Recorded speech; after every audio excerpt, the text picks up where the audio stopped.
doing on here? Oh my goodness, y'all. There we go. We are live. Brand new setup. I don't know how it's working. We're fading in and out. We got stuff blocking the windows. It's been fun. We normally do these, and Chaser wouldn't be sitting next to me. He'd be like lost in some cyberspace and connected at the same time. So it's pretty awesome that we get to have him here in person and talk about his musical journey. I know that he plays in the Stockyards area a lot. Quite a bit.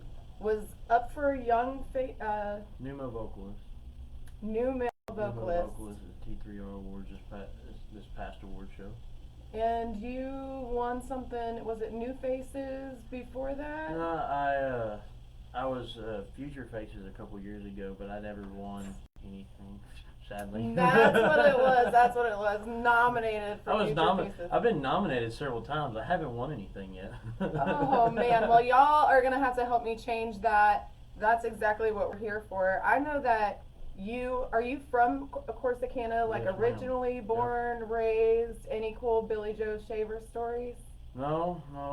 You haven't heard any talks on the street not of that really. old timer? Mm-mm. Oh man, I'm surprised because As far as I know, he doesn't even claim Corsicana. He claims Waco more. Yes, from what I've the heard, wacko from Waco is what I've heard. Well, I've heard he's originally from around Corsicana, but he claims Waco. I guess he didn't like us that much. Right. He definitely.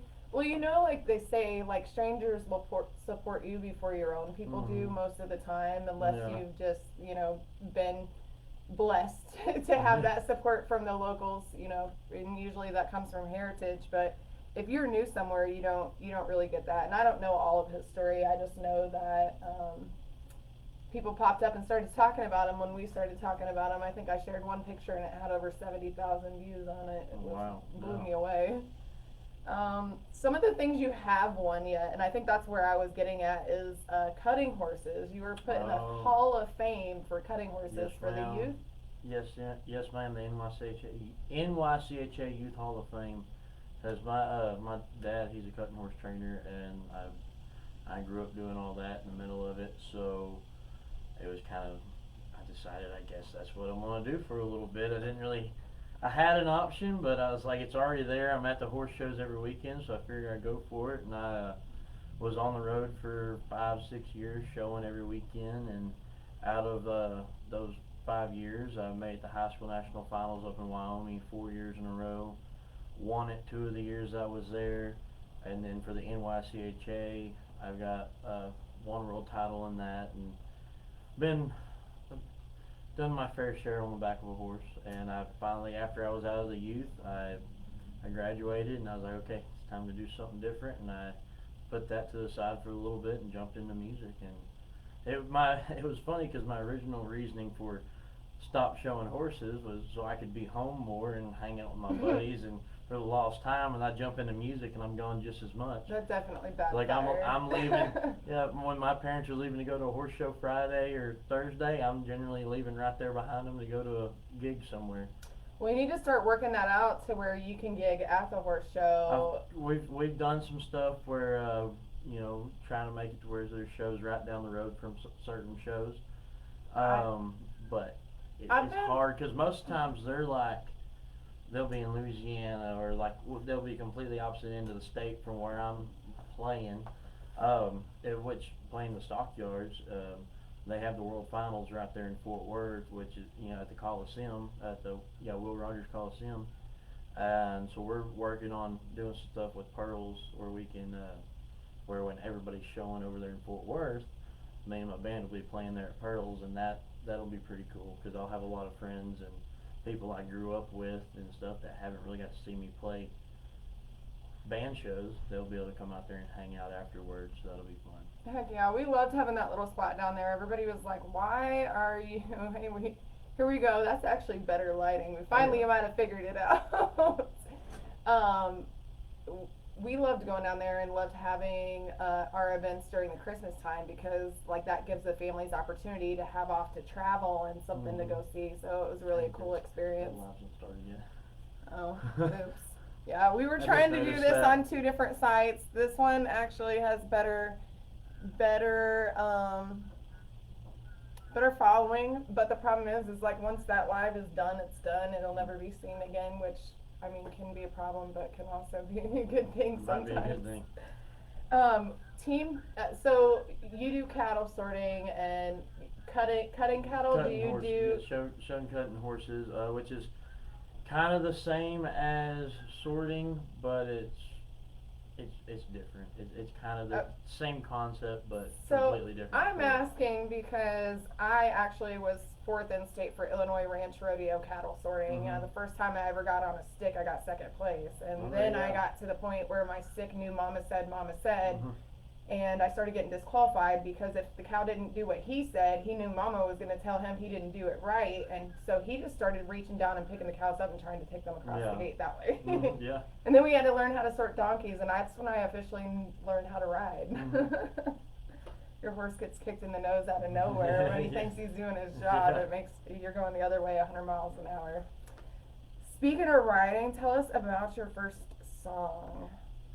First song. I guess that was your 3rd song, maybe. Born to Ride. Born to Ride. Yeah, that was my 3rd song that I ever released. Yeah, that one's just kind of like I didn't really have a song that talked about my background and kind of what I come from and where I grew up. And you know, my grandfather, he was a bulldogger. He trained bulldogging horses and was pretty darn good at it. My other grandfather, he rode bulls, and both my grandmothers, they ran barrels, and we got a whole family that's just nothing but rodeo. So, and I didn't have a song that talked about any of that, so I figured it was about time to write a song, and there we go, Born to Ride. And it just, you know, kind of, I guess a little bit of a tribute to all the cowboys and cowgirls out there running every weekend and, you know, doing what I used to do. I think that we became like a society of convenience, and booking artists, like getting artists and keeping them all in the same spot is a lot of work. You know, trying to run a booking schedule is a lot of work. And so I feel like, you know, dealing with rodeo and all the different aspects of it, they just kind of set that aside because it was a lot of work. But the fact of the matter is, and then also they're like, well, people are coming for the rodeo. We don't need the music. We got the radio, you know. Fact of the matter is, like, people are coming for the rodeo, but the music is the medicine that keeps them coming for the rodeo. And so I want to encourage everyone out there that's hosting a rodeo to book an artist like Chaser Crouch, because it's like $100 an hour. So you do, you know, a 30-minute set while the audience is getting all stacked into the stands, and then sing the anthem, and then let the rodeo happen and do an hour after party for a couple $100. That's one thing I've always wanted to get into, is playing more rodeo events, and I've got some stuff booked and coming up, playing for rodeos and stuff but I want to start touching into that more and trying to get to more of that stuff. We need to all touch into that. That's how I grew up. That's what I know. So I'd like to play for that audience. And we absolutely need to get back into that, because everything that grows from the roots, and those were our roots. When I grew up, there wasn't a rodeo if there wasn't music. Like, we had people doing the watermelon crawl in the horse arena after everything defecated in it after the show. Like, that was part of it. Yeah, and that's, you know, you think of like like Reba, you know, she was singing national anthems at the rodeo and right before she'd go run barrels. And that's other funny things, like my grandparents, like when my mom was little and they'd be at the rodeos in Oklahoma, Reba would be there singing the national anthem, running barrels, ran barrels, I think, with my grandmother. And then afterwards, like, my mom would go hang out in their little van and stuff with Reba and all that. So it's crazy to think about, you know, some of that stuff, like where some of these artists that everybody knows, like where they started. I mean, Reba got started singing the national anthem, and everybody knows that's how she got picked up. Right, and then another concept too is, like, if you talk to anyone in Texas about music and they've been around for a while, they've brushed shoulders with Willie. Today, everybody's like, oh no, I can't share your music because people have to like mine more, you know. But they want what Willie has, but they're not willing to brush those shoulders to go. And it's, you know, as Uncle keeps saying, like, together we go further. like always. Do you want to play Born to Ride? Sure.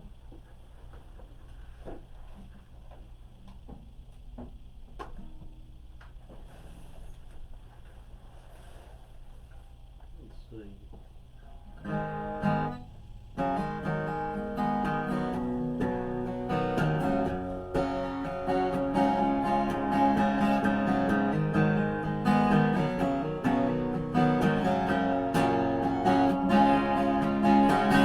Drives all day just to ride one time. Back on the road to the next rodeo. It's not about the fame, it's not about the glory. It's all about the bubble at the end of the story. San Antonio to Amarillo, El Paso to the Houston rodeo. She's burning bright with a fire in her eyes, chasing those dreams in her headlights. My baby's born to ride.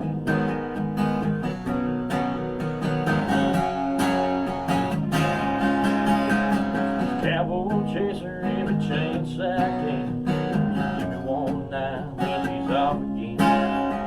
Her heart's been bitten by the thrill of the game. You know she's hard to tame. San Antonio to Amarillo, El Paso to the Houston rodeo. She's burning bright with a fire in her eyes. She's chasing those dreams in her headlights. My baby's born to ride.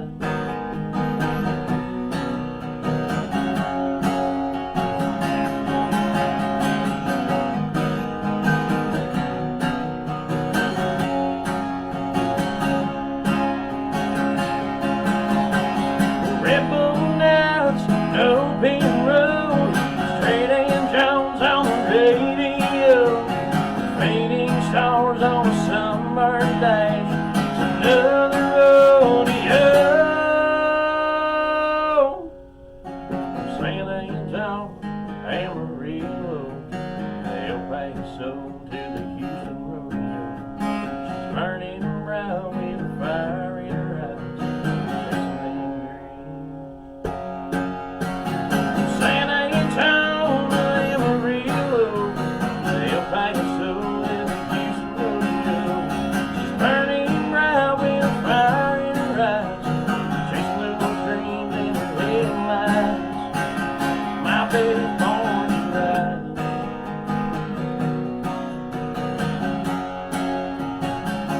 She was born to ride.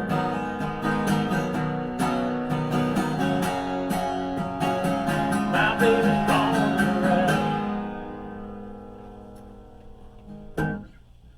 Nice. Solid. Absolutely sounds It's always a great fun one.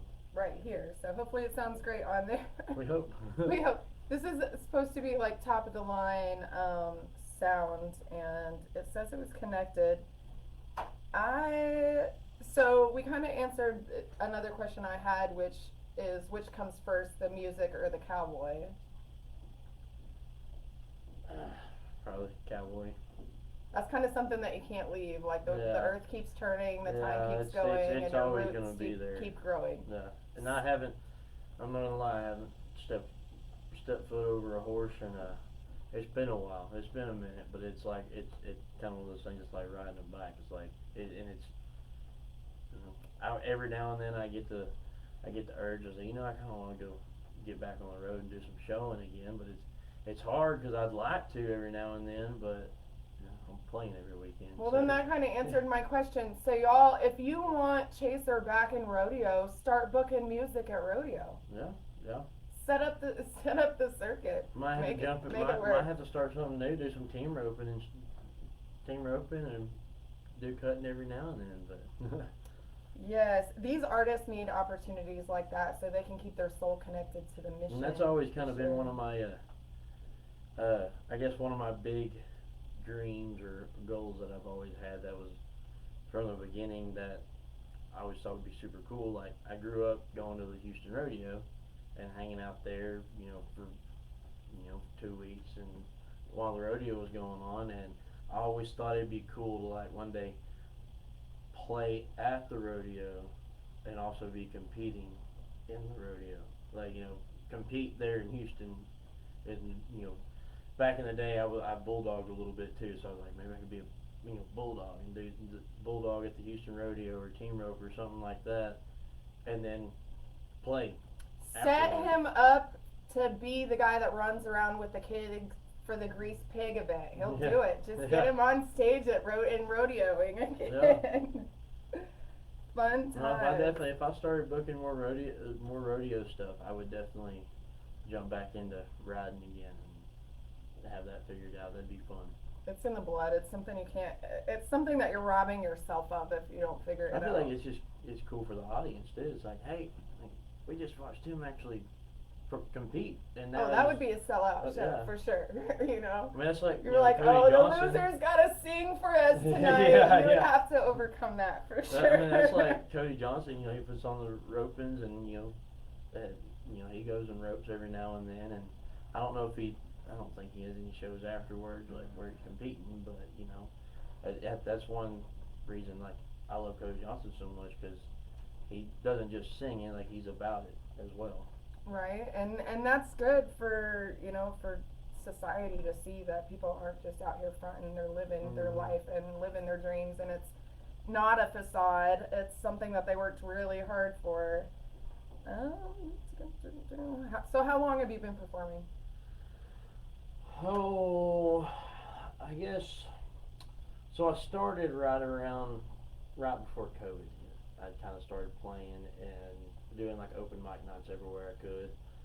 And I had played a show opening for Brandon Ryder and Rich O'Toole at the Cowboy Club in Mahia, Texas. And the owner of the Cowboy Club came to me and was like, hey, I want you back in 6 months, full band, playing a show. I played a 45-minute opening set, and that was everything I could do to get through 45 minutes. I didn't have that much material.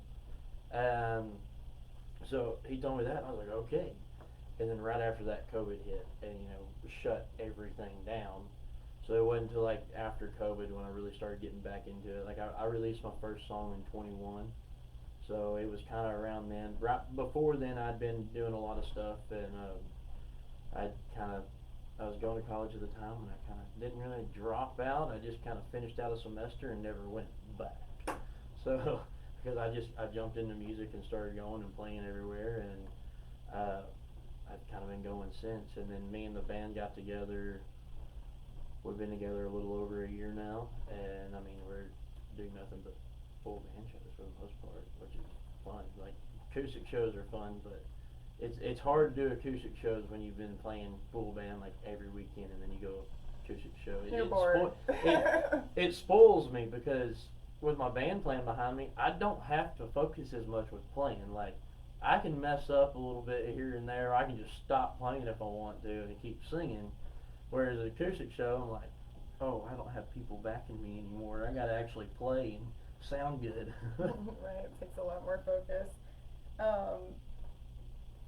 Speaking of focus, I think I just lost mine.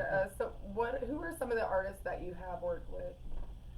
Now I'm drawing blanks. I haven't really worked with a whole lot of artists yet. I've opened for people, and I really haven't even opened for a whole lot of people. But I'm working on getting in and doing some more songwriting and doing jumping in and doing some duets and stuff like that, and working with more artists. I'm always talking. I got quite a few friends that are artists and stuff, and we always chat all the time and try to plan things out. We always try to work stuff together where one of us can open for each other or something like that. But no, that's one thing I'm working on getting into more, is working with artists more and doing some co-writes and jumping in the studio and doing duets and stuff like that.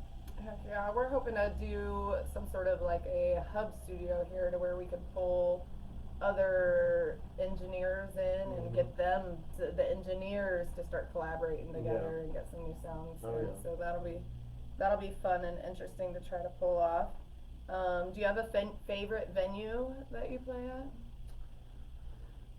Probably one of my top venues right now to play at would be Pearls. We always that place is just like home. Like anytime we go to the Stockyards, that Pearls is home, and my band loves it there. Jen and Rick, like they're great people over there. And we always anytime I'm in the Stockyards, I have to stop by and say hi and hang out for a little bit. But yeah, that's probably one of my favorite venues to play. We usually stop in there, and I have to be careful because if I stop in there too often, I end up with a whole bunch of hats. Yeah. Well, I get the issue when I'll stop in there and I'll be there all night. It's hardly ever a quick like stop in and say hi.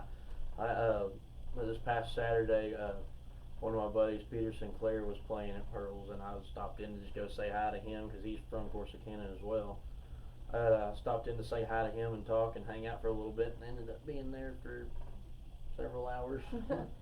So we actually did do the Texas State Songwriters Championship finale at Pearls, and we had the CMA of Texas and WeGetArtists.com and a film crew out of Atlanta and a lot of big names from out of Nashville in the building. How did you feel about that experience? It was fun. It was a lot of fun. Because I guess I opened everything up that night. Me and my lead player, we got up there and played before everything started, and that was fun. It was great meeting everybody. We actually started at 1 p.m. Well, y'all started early. We ran from 1 p.m. until 2 a.m. and I was shocked because shortly after we opened the doors, that place was just non-stop the whole freaking day. It was crazy. Traffic, lots of fun. Shout out to Pearl. Shout out to the Velvet Fox for keeping everybody looking fit. We were trying to hide from our kids to see if they would get scared when we went to the Slipknot concert. We had these little chairs up in the lawn, and one of the guys saw I have a Harley orange hat that has an Indian feather on it, and he came over to us, and I thought we were in trouble, and he was like, y'all don't look like you belong in this section. But they only had 2 tickets to the pits, which ended up not even being the pits. It was the spot between the pits and the stage where security sit, and we were like, well, we have our kids with us. We were just trying to hide from them, see how long it would take them to notice that we stepped away. And so we ended up sending the kids to the pits for the Slipknot 25-year reunion tour because I had a hat from the Velvet Fox and I looked branded, obviously, which is why we're grateful for them, doing that for our songwriters, for our winners. I know that Howard County just picked up his hat recently. Your first ever song, Hell of a Night. Tell us about that. Oh boy, so that song. It's kind of funny. When I was never going to release that song. I was never going to do anything with it. It was me and some buddies. We were hanging out at the dorm rooms there at Navarro College, which is 5 minutes from my house. And I wasn't even in college at the time. I think I was like a senior in high school or something. But I had a lot of buddies that were there at the college. So, and which Navarro College is like the #1 place for like John Deere, for John Deere mechanics and techs and stuff. So I knew all the John Deere kids, all the tractor guys. So I was over there hanging out with them, and they had their own little like house kind of off campus that was still like a part of the campus, but it was off campus. And we go over there and hang out till 2, 3 o'clock in the morning. And one night we were sitting there. And there was 3 or 4 of us, and there was another boy that played guitar, and they're like, let's write a song. I was like, okay, like I'm down. I kind of started spitting some stuff out, and sure enough, we wrote the song at like 3, 4 o'clock in the morning, and it's changed a lot. The finished product's a lot different what we come up with that night, but yeah, it was, I didn't ever want to release it. I thought it was a little too. I wasn't sure. I just didn't. I liked the song. I just wasn't sure if that was the first song I wanted to release. And then finally, everybody's like, release it. And I was like, okay, we'll use it to test the waters. And still to this, I released that one in 21, and I still got people sending me videos of it to this day. Running down the road listening to it. It'll come on the radio or something. So it's pretty cool, and that's I guess it's probably one of my more popular songs. The first one ever. You want to give it a play? Yeah, the bad part of this song. That word. It's already a. It's funny because this one's a lot like Born to Rhyme. Chord progression. This was around the time where I didn't know a whole lot of different chord progressions, and I found one that I liked. So I got 2 songs with the same chord progression. It's changed a little bit, but.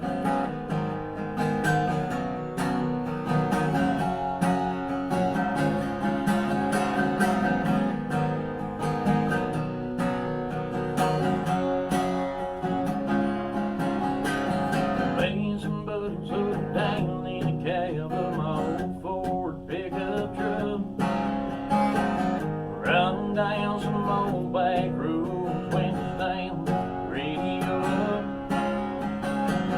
We got a cooler full of bad ideas and a good time ahead. It's gonna be one of those nights we'll never forget. 'Cause we might get in trouble, we might get in a fight. Don't matter either way, as long as we have one hell of a night.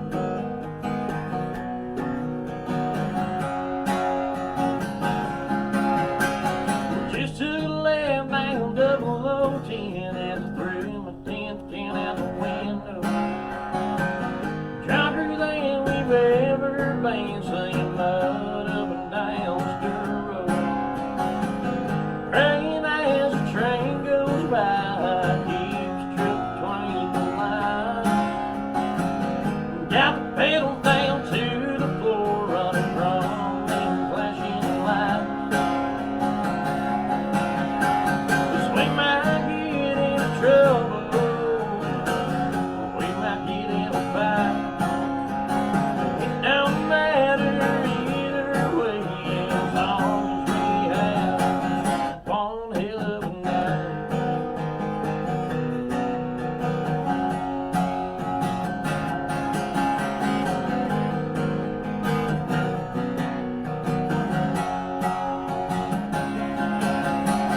Looking back on that night, yeah, it was dumb, but we do it all again if we got the change.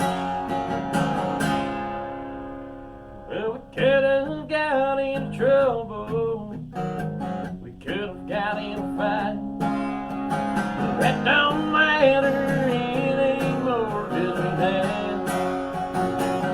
one hell of a night,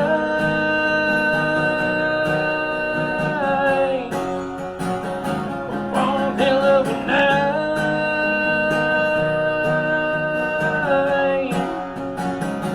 one hell of a night. Heck yeah. What's up, Michael Scott Music? All the way from North Carolina, tuning in. Love that kid. He is always wearing his collaboration t-shirt and always up to something and making videos. And he had a little video that he sent me when Facebook locked me in jail, and he did he did a throwback song that you would expect his grandpa to sing. And he said, this one goes to Cynthia, the warden. The warden's in trouble or something. It was hilarious. It was like 14,000 views on TikTok and like not very long at all. And then TikTok took him down because he was a minor. He has been having so many problems. So if y'all are hearing this, Michael Shot Music, he's in the comments. Go give him a follow, because every platform that there is, everybody loves him. Like, he was like just viral, and I feel like that's why they shut him down, you know? Like, they're like, he's a minor. Like, everybody wants it. They don't want to give us what we want. They want us to conform to what they think we need. Sure. Who do you feel like influenced your style as a songwriter? Ooh. I don't know. You know, growing up, I listened to a lot of, you know, the early 2000s country, and listened to a lot of like Tim McGraw and a lot of Luke Combs, a lot of even listen to like Kenny Chesney and like I listen to a lot of different people. But I would say like one person I really got hooked on when I started playing and doing stuff is Luke Combs. Like I played a lot of Luke Combs music, and then I kind of jumped into like some Cody Johnson. Like obviously, like I look up to him. I think he's freaking great, phenomenal singer, and he's a really good songwriter as well. And I just even Co Wetzel. Like I got songs where I like a little bit of Co Wetzel influences. It, and it's just kind of there's not really one person. I just kind of take a little bit from everything and try to make my own. And that's really how life works. They say that you're going to be, right in the middle of the five main people that you surround yourself with. So that's kind of how life in itself and it's like works. I've got songs that, um, there was one that is, I kind of wanted to be a George Strait style song, and it was like a mixture between George and Braxton Keith a little bit, because I've been listening to a little bit of Braxton at the time, and I mean, it turned out pretty good. It's actually going to be on my up and coming album that I'm working on. It's actually done. I just got to get it all, figure out when we're going to release it. But that's one thing that's been pretty cool. I played a song at a show one time. That was an original song, and it was kind of like a mixture between like Cody Johnson and George Strait. And there was a guy in the crowd he came up to me afterwards. He's like, I hear a lot of he's like, I hear some George and I hear some Cody. And like he nailed it right on the head. And I was like, okay, this is pretty cool that people like what I wanted the song to kind of picture was what somebody in the crowd saw it as.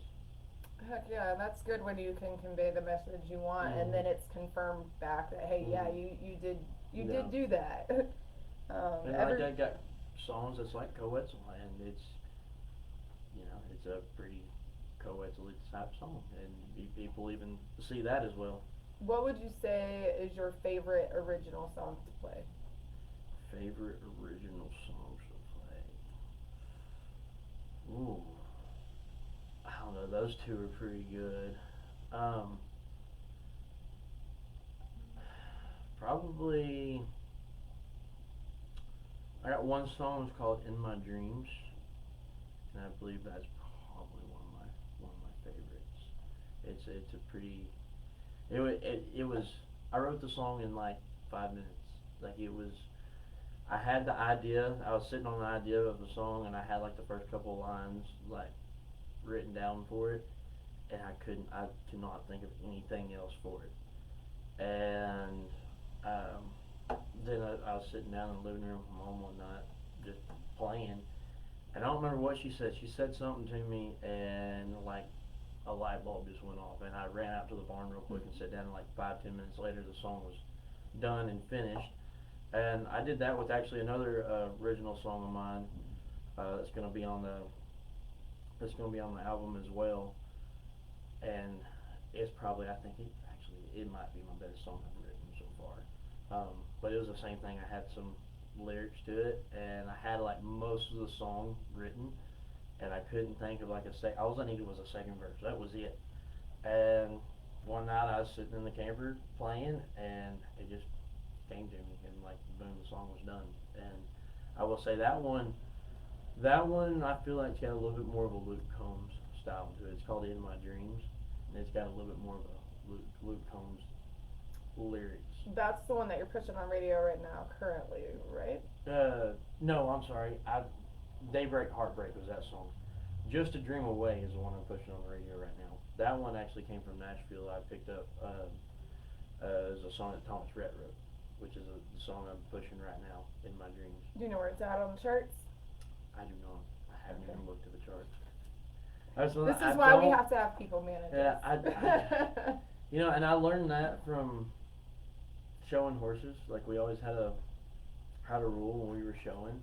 You don't look at the standings. You don't look at where you're at sitting in the standings. You just go show. Right. If you start looking where you're at, you'll stress yourself out or something. So I just learned not to like care about where stuff's at and where it says. It's just go play, and whatever's supposed to happen is going to happen.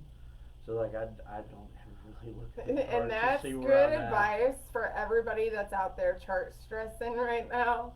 That's literally a lesson that I had to learn last year. That's it. It's always one of those, like it's cool. Just like obviously like every now and then I'll look at it, but the only time I really look at it is when somebody shows it to me. You know, it's like, hey, Right. your song's at so and so, or my mom will say, hey, your song's at this. You know, I think I had one song that made it like number 26 on the charts, and I didn't know it, but like my mom was like, hey, you know, your song's sitting at 26. I was like, oh, sweet. Right? Like, You got time to lay the path, not to pull the weeds afterwards. Yeah. um, would you say that there are some similarities and differences in competing in the horse world versus competing in the music world? Oh, for sure. There's the I mean, just the grit you gotta have sometimes. You know, and one thing that like being in the horse world has taught me is like being on the road. Like I mean, I grew up on the road every single weekend, driving. Heck, we'd go 12 hours to be at a show for 2 days and turn around Sunday night after we got done showing all weekend and drive home so I could make it to school the next morning. Um, so there was definitely like, as far as like the driving and being on the road and being gone from home, there's a similarity there. And then just, you know, the community, like, you know, horse community is, you know, I've got all kinds of lifelong friends that I've made showing horses.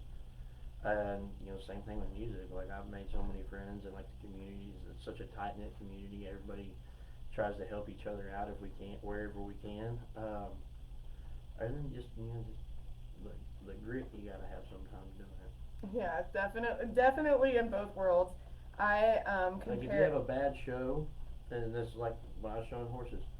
If I walked to the herd and just completely had a bad run and didn't get anywhere that weekend, I learned real quick to move on. It's on to the next one. Like after that, you know, you can't think about what's happened. You just gotta go and tomorrow's another day. And the same thing with music. I mean, there's shows that we've had that I mean, just the sound was off, or you know, wasn't playing right, or wasn't singing right. You know, just didn't go great.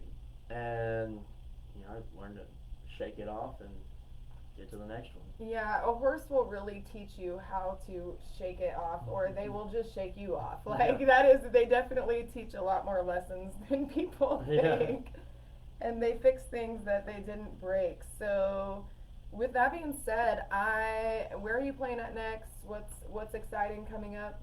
I'll be actually Friday and Saturday. We're playing at in Albuquerque, New Mexico, at one of the casinos there. At the I can't think of the resort, what the name of the casino is now. I literally just made a post about it earlier. Some Indian name. That's something. Sure. Yeah, I literally made a post about it earlier, and I don't even remember what it was now. I don't even know if I was saying the name right. Let's see here. The Isleta. Isleta? Yeah. Isleta? Casino and resort there in Albuquerque, New Mexico. Isleta. That's is it just, so is New Mexico just like West Texas and it's all sand and tumbleweeds? For the most part. Are there like armadillos over there? I'm sure.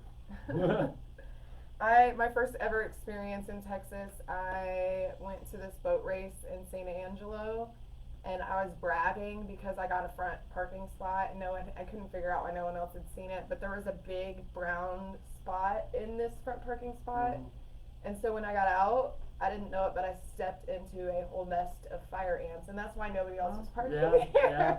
It was a great experience. Yeah, you gotta watch the big old fire ants out there, over there in West Texas. They they're so big that they almost have like little military hats for heads, and they're mean. That thing left a quarter-size red spot. Yeah. I was walking around for like 9 hours with duct tape, thinking that there was a stinger stuck in my foot. It was crazy. So, bring your water and your bug spray if you go to West Texas, and be prepared for the tumbleweeds to randomly cross the road. Yeah. Do you have one more song in you before we go? Yeah, I got one more. Surprise us. You want to do a cover now, or you want to? We don't want to do that. Don't want to do that? We want to stick to originals.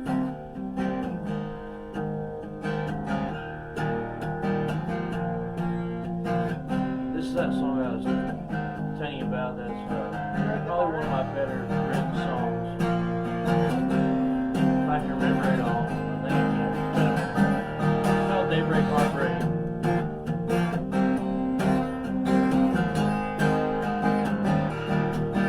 I was young and dumb, running on fast speeds. You were a name, sitting in the right seat. Take that midnight back road, rolling that Godspeed. I'd pick you up in the middle of the night. We'd run out till the morning light. And would I give one more time to see the sunrise in her eyes? So come on, baby, take a ride with me. Let's reminisce how we used to be. In the cab of my truck, no place to go. I saw playing on the radio. When the sun hits the sky, I know it won't be long. It's just another daybreak, heartbreak mistake coming on.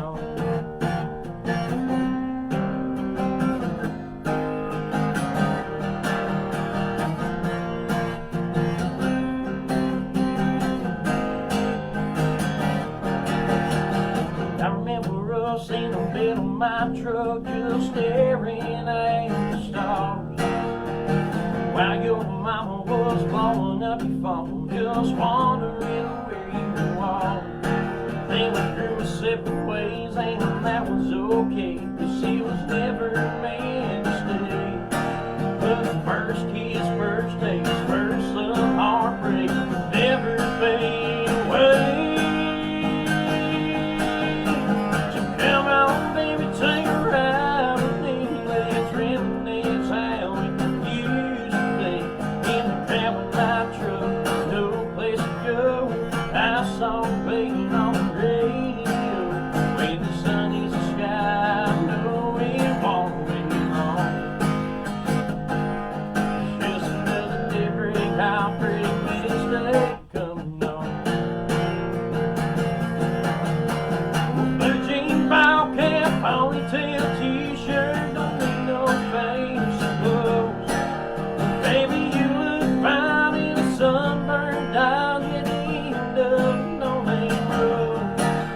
These are all shy girls, would you say I found it? Come on, baby, take a ride with me. Let's think about how we used to be. In the cab of my truck, no place to go. My songs playing on the radio. When the sun in the sky, I know it won't be long. It's just another daybreak, heartbreak mistake coming on.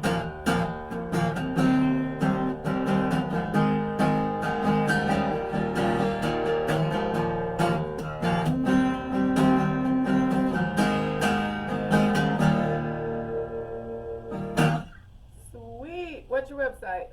Tracer Crouch Music, and you can find me on Facebook and Instagram at Tracer Crouch Music. It's just sweet and simple.